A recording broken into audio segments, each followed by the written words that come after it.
Welcome to Torah Smash, the podcast for nerdy Jews, where our lives of Jewish learning collide with our love of nerd culture. In each episode, we discuss what we lovingly call a Torah Smash, which we have defined as a beautiful collision of one thing from the world of Judaism with another from nerd culture. I'm Ethan Lane Miller, and joining me today are Rock Malkin. RDY. Oh, yeah. I have been waiting to record this episode, and I'm so excited to do it. We're going to talk about The Acolyte. The what? Who? What? Yeah, I will jump right out and say, I think this is one of the greatest things to come from Star Wars since the Disney acquisition. Wow. I loved this show so much. Greatest thing. Was Rogue One before or after the Disney acquisition? It was after. Okay. I don't agree with you. Well, I'm not saying it's the best. I would definitely put it up there with Rogue One and Andor. And I would say it is not as good as Rogue One or as Andor, but I would say it is up there in that level for me. Sure. Yeah, it was very fun.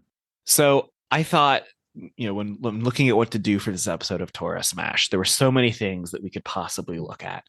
I thought the story was rich. I thought some of the acting was superb. The fight choreography, some of it was on just a completely other level. I'm always happy to talk about Star Wars on Torah Smash, but I've been just so excited for this.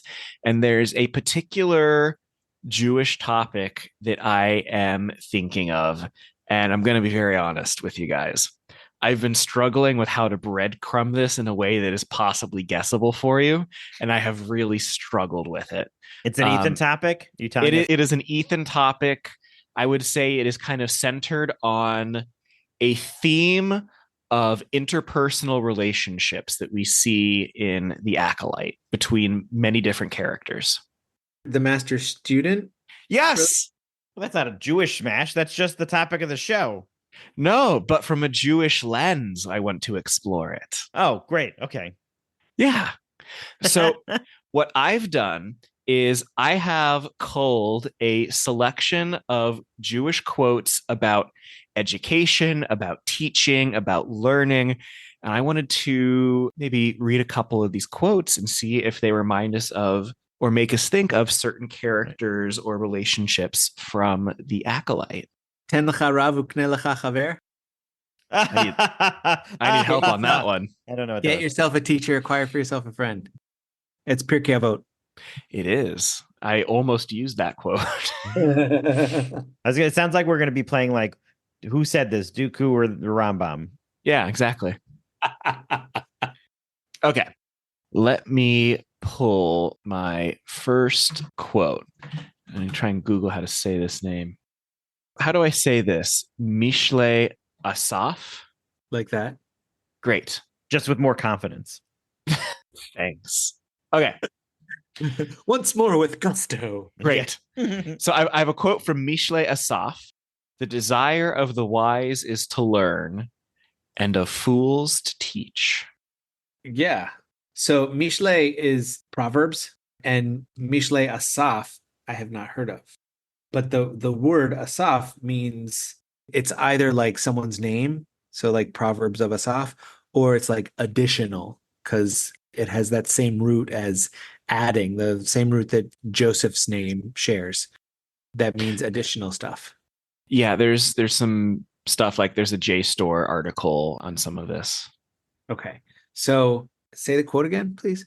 The desire of the wise is to learn, and of fools to teach. That seems very Star Warsy in its formation. Like Obi-Wan Kenobi, who's the greater fool, the fool or the fool who follows him? Yeah. So I wanted to start there because for me, this really speaks to me about Master Soul and how he has this big desire to be a teacher. And we see through the flashbacks that this was something he's wanted and wanted and wanted. And Indara even is like, dude, I think this is clouding your judgment here. He's like, no, I'm fine. And by the end of it, what does he have to show for it? The debacle on Brendok. First student falls to the dark side. Second student is murdered. And then first student kills him. Without a weapon. without a weapon. Yeah. Can I also, this is the first time we're talking about the cast. Can I just gush on the cast for a hot second? Please. There were so many people in this show that I didn't realize initially. And then when I looked them up, I was like, where are they from? They look so familiar. JC And Mendoza. yeah, right. So the stranger is from The Good Place. Yeah. And by Master, the way, I said I knew episode 2 that he. yeah, same. Yeah. And then once they were on the planet and she had walked away and hung him up, I was like, okay, yeah. And then he's like, how'd you get here? He's like, well, because you just left him like 5 feet away. Yeah. Like it's just by episode 2, I was referring to him as Darth Bortles. yeah. Master Soul is the lead actor from the Squid Game show. Oh, And nice. He actually had to learn English for this role. I was going to say that his English is great. Yeah, he hadn't spoken it before taking on this role. He learned it for this role. And then, you ready for this one? Jackie. Jackie made an appearance in our last episode. That is Daphne Keene, or otherwise known as X-23. Yep. Yeah. Crazy. That one She was great. Kel Naka is played by the guy who did Chewie in the sequel trilogy. Oh, that's super fun. Mm-hmm. Oh. I will also say when Carrie-Anne Moss showed up at the beginning, I was like, she's too big of a name for this. She's absolutely going to die soon. And she's dead in that first scene. A and Osha, played by the same actress. Oh, yeah. Of course. Also, when Carrie-Anne Moss was in that first episode fighting May, I was like, oh my God, I'm seeing Carrie-Anne Moss do Kung Fu. I haven't seen this in 20 years. This is amazing. Yeah, I was really loving it. They had a lot of really great like samurai type fight scenes, and a lot of the Matrix stuff was based off of that as well. And so it made a lot of sense for them to bring her in. And she did it when we'd had the flashbacks. She was wonderful. I loved her flashbacks. She stole the scene when she was in there. Yeah, absolutely encompassed the role. But when she showed up in that first scene, I was like, there's no way she's making it past this episode. Yeah. I loved in her character arc how she went from at first appearing to be like everything that was wrong with the Jedi to by the end, like, oh, she was the only sane person of this group of Jedi. She was the glue trying to keep everything from flying apart. Yeah. Anyway, sorry for the tangent. It was a great cast. Yeah. Any thoughts of Master Soul? I loved your quote. That fit him so well. Absolutely. Like when you are reaching for that and striving to be that, right? A lot of the great teachers that I've had always say something like, it's been really wonderful learning from you, right? That in their mindset, when they teach, they're not necessarily teaching, they're sharing knowledge, but they're also gaining knowledge at the same time. That their sole purpose isn't to teach, right? That they also need to learn, and they get that. Master Soul, as you said, just wanted to jump to that point and just be the teacher as opposed to continuing to learn. There was also a feeling of him being a teacher meant he wasn't out in the field, which meant he was somehow less than Jedi warriors, so to speak. And so I wonder if maybe that plays into what you're saying as well, that like saying I only want to be a teacher is like, I don't know, ignoring a part of your purpose in the world in this situation. In some way, I resonate with his desire because, like, it's building a close mentor-mentee relationship, which I think is something that in various ways all three of us have been doing professionally at different points in our career. So I definitely understand that. Yeah, and I know that all three of us have people who have guided us that we've talked about, that we still think of fondly, or that are still in our lives, and that we have people we have guided that are still in our lives that we still have contact with. I mean, I may have spoken of the first bar mitzvah that I officiated as a rabbi. I officiated his wedding as well, and of course confirmation in between, and now he's a dad and has sent me pics of the kid. Like it's amazing. Like to be a teacher, to see your students thrive in the world is a huge blessing. Yeah, but I also don't think that any of us went into our roles in the purpose of being looked up to, which I think where that quote is really going for. I think so. I think it's the implied thing. I don't think Soul was approaching it from that perspective. I think I'm open to other interpretations. I think it was perhaps something that he really wanted that he wasn't ready for, or he was pulled in a few too many different directions.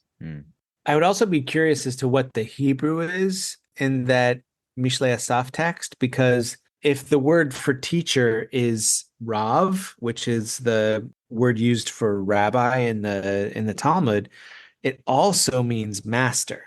And it means master in the sense of mastery of a subject, but it also does mean like raising students, raising disciples, and having a responsibility to guide them. I will say some of the stuff I saw in trying to figure out what Mishlei Asaf was makes me think it might have been written in German. Oh, yeah. And I don't speak. Well, yeah. Okay. So anything else on this quote or Master Soul before I jump to the next one? No, jump to the next one. Okay. A wise person is a student who makes their teacher wiser. And that is from Talmud. Chagiga. I think it's about different perspectives, right? So if you are able to see the world outside of just what you're learning from, that's about, you shouldn't just take in the information that somebody's giving you, social media people, but to gain insight from other areas of your life and experiences to be able to push that backwards and say, well, that's a good thing. But what about this point that I've discovered from my other actions? I think that's the piece. And that May and Osha had very different upbringings, it feels like. And the information they had created a different perspective for how they responded to different things. And while Osha had a much wider upbringing, and this is going to turn into the negative, but the same comment, the fact that she had that training with Master Soul when the stranger, what was his other name? Chimere or Darth When- Bortles. when Darth Bortles gave her the helmet, yes, she was powerful, but I think her experience with the Jedi before that showed him something else from her, right? So he learned from that experience because of her different perspective, whereas May didn't have that. And so he couldn't learn anything from May in his master apprentice style, but he was able to grab something from Osha's experience because her experience was so different than his. I was thinking of the two mothers when you read that quote. Fascinating. I would tell you neither of you were anywhere I thought this was going to go, but please keep going. That's why I love this. I don't remember their names, but Mother Anastasia and I forget. And the one with the Russian accent. Yes. So in my head, they are the mother with the Russian accent and the mother who's in charge of the whole cult. Mm-hmm. So is Anastasia the Russian one or the other, or the Mother Coral? Coral. Okay, so and I have some notes about Mother Coral after this that I think are very fascinating for Star Wars people. Oh, okay. So these two mothers were very different masters. You know, one serving as a foil to the other, one just the patient and guiding and really taking in what her students are saying, being willing to let her daughter go train to be a Jedi if that was what was in her heart. Whereas the other was, no, we have to do it our way. This is the coven and this is the way we do things. So I think that makes Anastasia the one who would be made wiser by her students. I will tell you, I thought of Jecki with this quote because in my mind, Jecki was actually the best Jedi out of anybody featured in this. She was hot take. I'll stand by it. She was the best that Jedi had to offer. She was creative, not bound by the rules the other Jedi followed. I think we see it in how she comes up with a plan to use Chimere / the Stranger / Darth Bortles and use Osha as like a decoy sort of trick. I think it shows in her funky fighting style that allows her to actually put the Stranger on the back foot for part of that duel. Like, I don't think he was playing with his food there. I think he was legit having moments where he's like, oh, this kid's actually got some talent. And I really think that Soul could have learned so much from her. And to his credit, he recognized her good ideas when they came up. But I mean, Jecki there was so much. She was so wonderful. So question for someone who's more into the Star Wars lore than I am. Is Jekki the same species as Darth Maul? No, Coral is. Oh, yeah, that makes more sense. I was thinking both of them, but yeah, okay. So Coral, we don't see her die. She just leaves. Do you think she's Darth Maul's mommy? So in a way, yes. Maybe not literally, but Coral is the same species as the Night Sisters on Dathomir, who we know in the Clone Wars create or allow Darth Maul to be taken and become a Sith. Where did they mention her species? They never mention her species, but she is clearly of She has that like species. the markings and the horns. Yes. And, Okay. but so did I thought so did that. Jekki, but lighter tones. Lighter. Jekki is something a little different. Okay. And there are only so many different ways you can make humanoids look. Correct. Yeah. Okay. I've got another quote. This one is from Rabbi Lord Jonathan Sachs. Oh, amazing. To defend a country, you need an army, but to defend an identity, you need a school. That sounds very Saxian. Mm-hmm. I mean, clearly I feel like more the Jedi training, like the Jedi school than the Coven. Mm-hmm. But they definitely were set up against, again, set up as foils against one another, that we have this on Coruscant is Jedi Training Center. And then on this other planet where there's a convergence in the Force is this training center for these witch/Sith/ whatever they were. The last part is to defend an identity, you need a school. I will slightly agree in that I think you need a wider definition of school. I don't think it's necessary to have the quote unquote school, or just not quote unquote school, just a regular school, but you do need a quote unquote school in terms of like a wide diversity. And I think that grouping of people needs to be diverse with different backgrounds and perspectives in order for that to be strong and strengthened. So I don't think it's necessary to have, I don't know if he's going for the education side or the community side of like it takes a village kind of phrasing. I lean more towards you need to be surrounded by others for that to be strengthened. It's probably why he says school, because it is both a place where education should be happening and a place where community should be happening. Yeah. And he wanted to be pithy. Well, I'll tell you, there's a sentence I cut out at the end. Oh. The full quote is, to defend a country, you need an army, but to defend an identity, you need a school. Judaism is the religion of the book, not the sword. Yeah, I'm gonna stand by the pithiness. Okay. Like, and he was really good at being pithy. Like, good speaker. Yeah. Okay.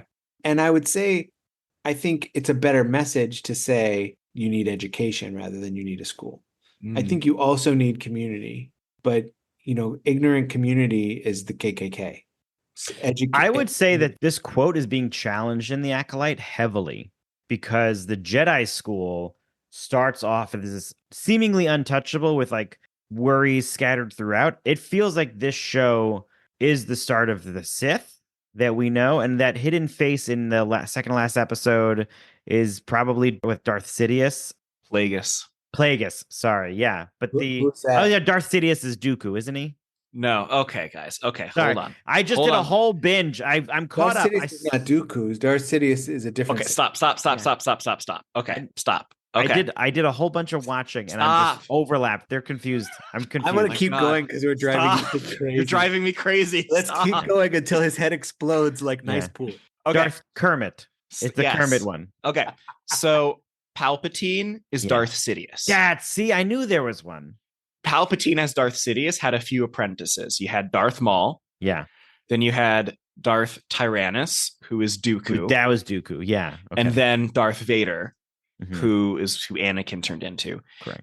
It is never... I just blew RDY's mind. Yeah, Anakin becomes Vader. You don't have to repeat it. Jeez, what if my kid listens to this? It is heavily, heavily implied, and I think all but like expressly confirmed in dialogue, that Darth Plagueis was Palpatine/Sidious's master. Is Darth Plagueis the one with half a face? No, he was the one lurking in the shadows in the last episode.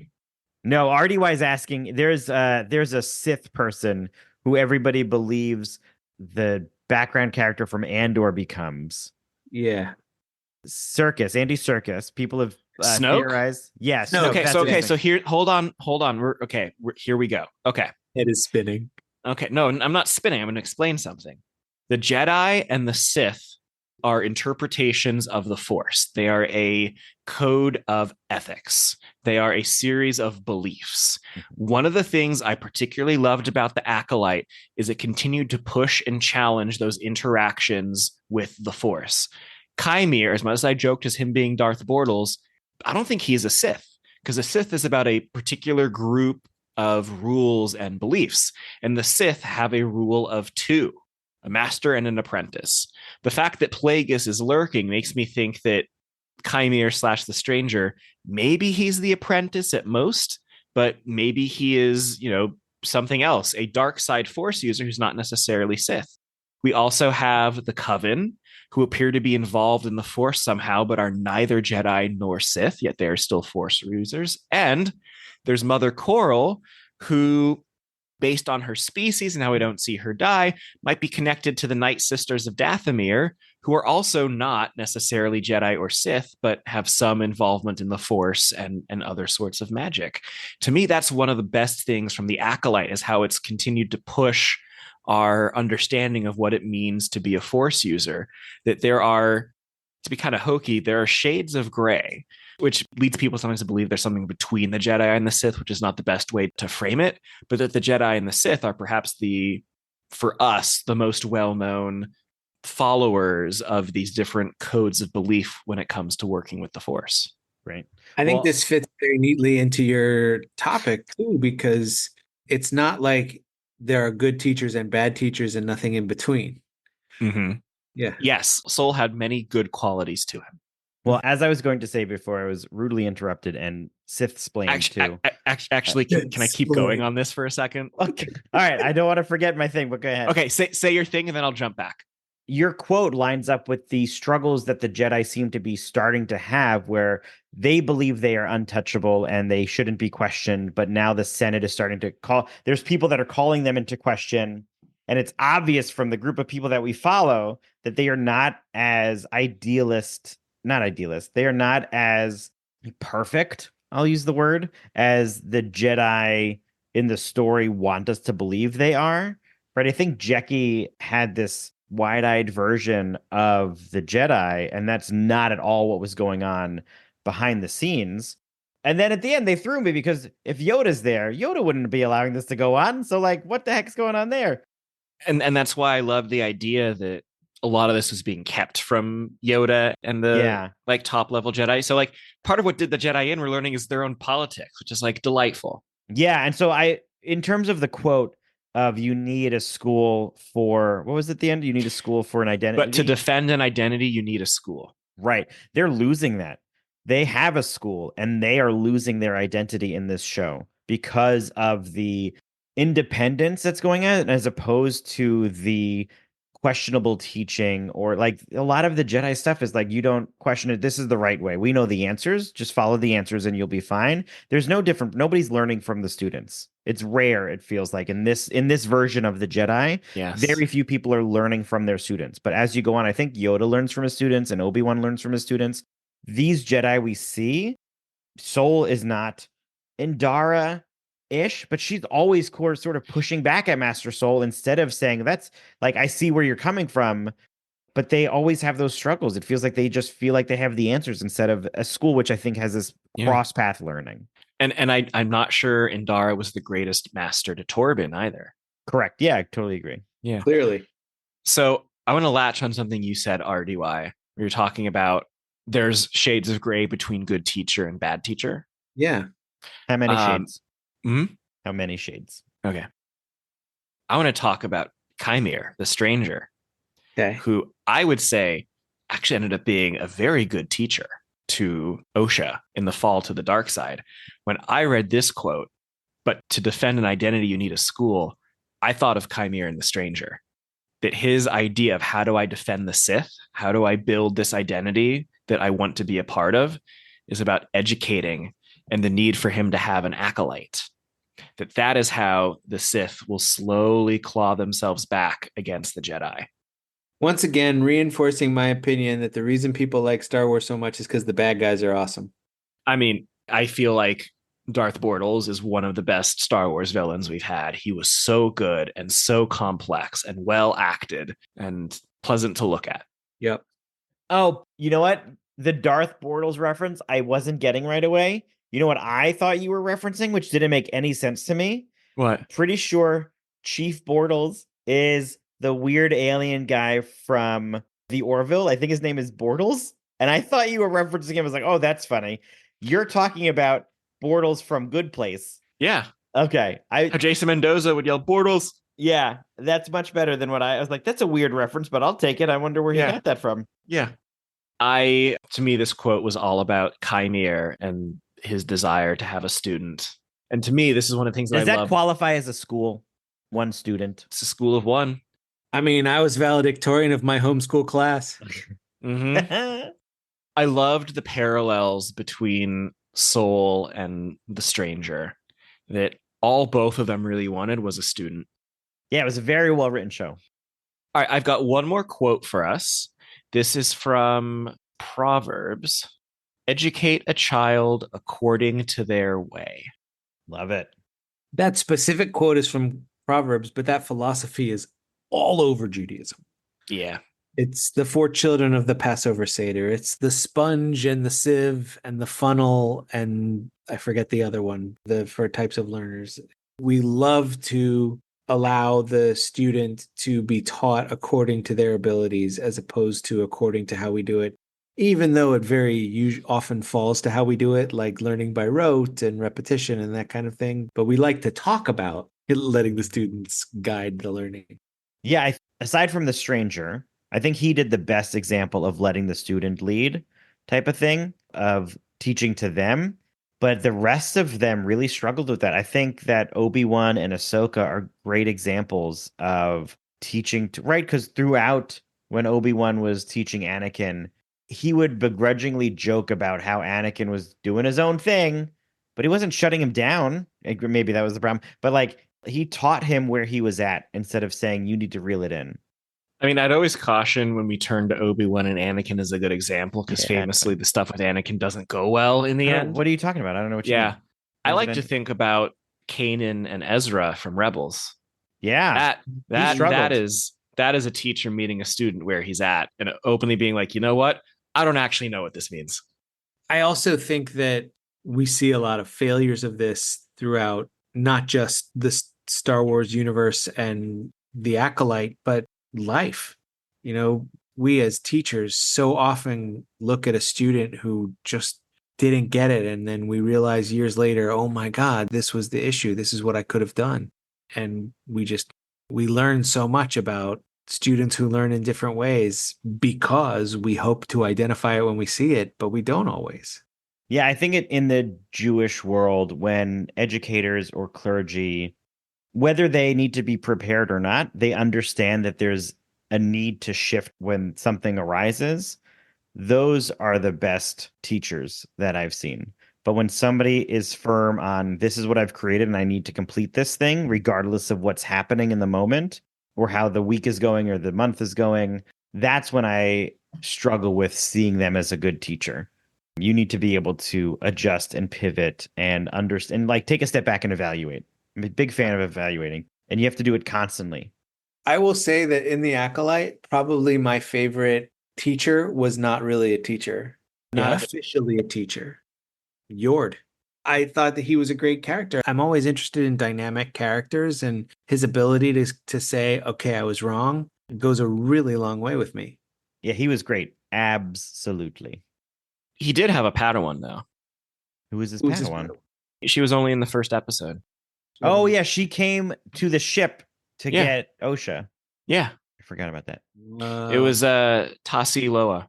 I will say I did like that he followed Osha and then didn't throw her under the bus or miss the scene that she wasn't the one who poisoned Torben. Like, I thought that was a really great example of good writing, of not continuing to have us have to deal with this Oh, they kept missing that it was her twin. Like the fact that he defended her, as you said, and said I was wrong before, and it's not her. She couldn't have done it. That was great. Yeah.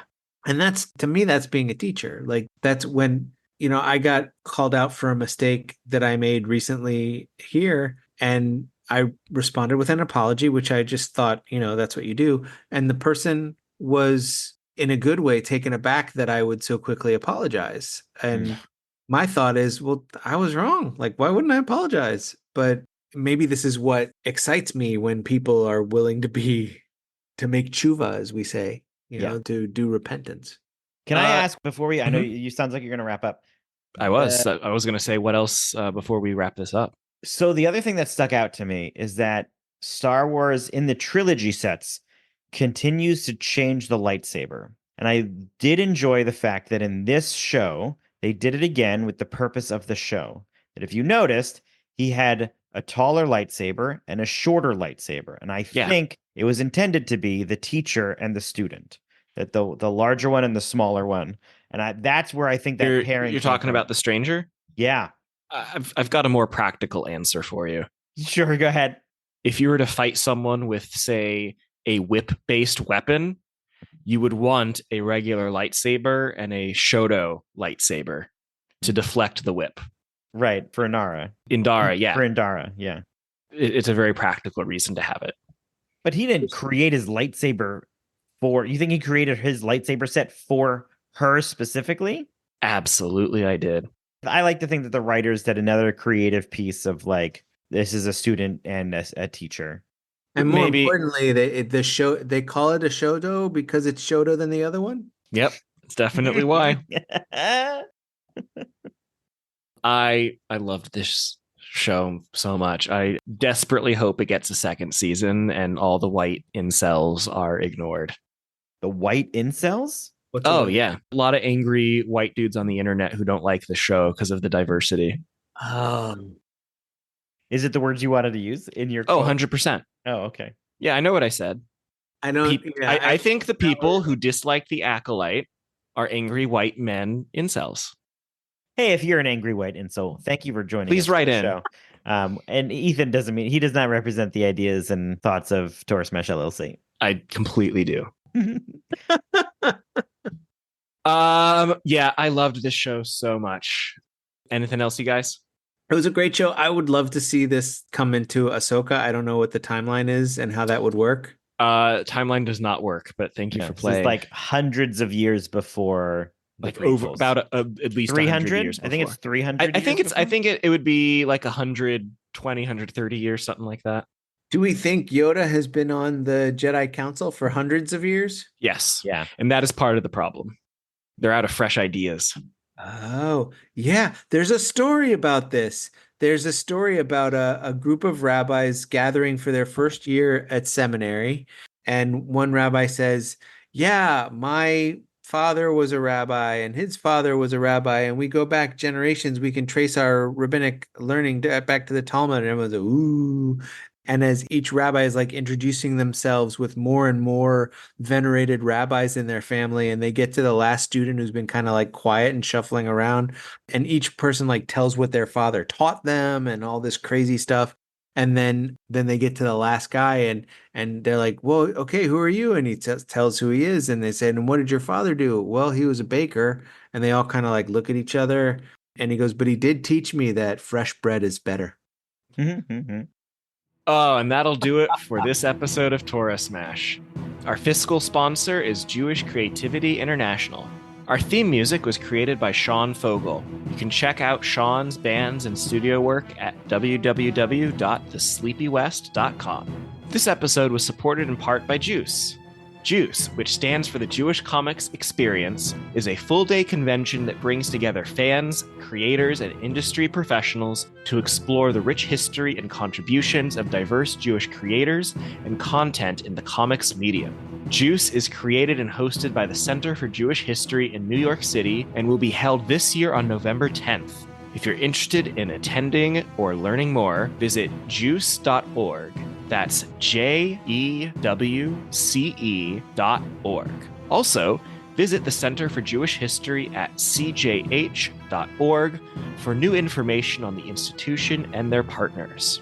If you enjoyed today's episode, be sure to rate and review us wherever you listen. It helps others find us and is an excellent way to support the podcast. We want to hear from you and continue today's nerdy discussion. Go to torahsmash.com to find where to connect with us online, purchase swag from our store, support us with a donation, find previous episodes, and more. And when listening to our podcast, careful you must be, for our podcast listens back.